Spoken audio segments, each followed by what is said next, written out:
Hello, seventh grade. So we have talked about the differences between the North and the South. Um, and we know that a big part of what the South used to work on their plantations was slaves.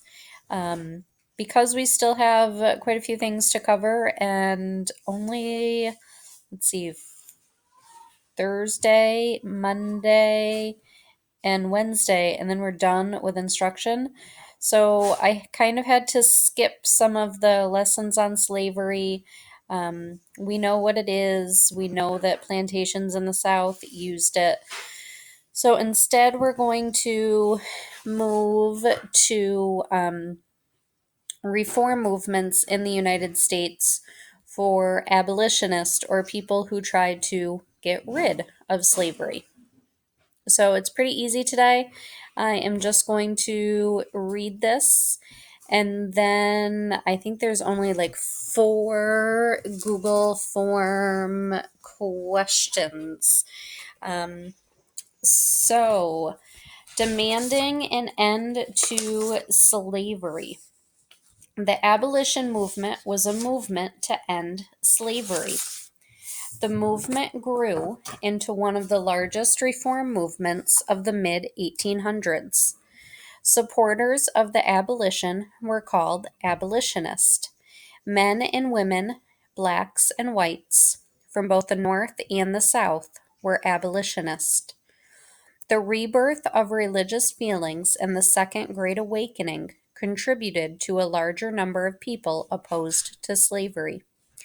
Many religious people saw slavery as morally wrong. Anti slavery reformers did not always agree with each other. Some believed that African Americans should be treated as equal to white Americans. Others thought there should be some political and social differences. Many abolitionists contributed to the movement. William Lloyd Garrison, for example, ran the Liberator newspaper. He also helped found the American Anti-Slavery Society.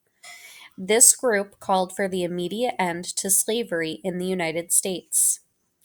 Lucretia Mott founded the Philadelphia Female Anti-Slavery Society in 1833 because women were not allowed to join the American Anti-Slavery Society.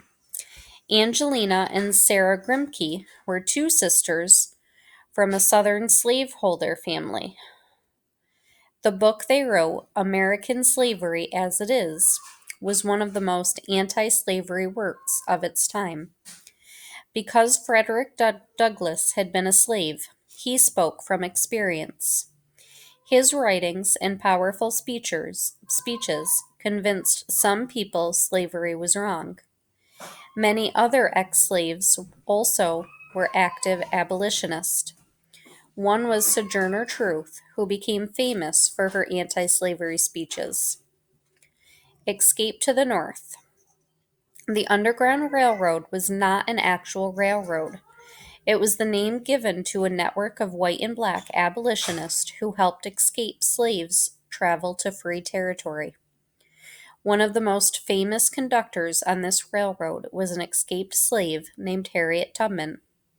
She made nearly 20 trips to the North, freeing more than 300 slaves. Opposing abolition. Many white Southerners felt slavery was vital to their economy.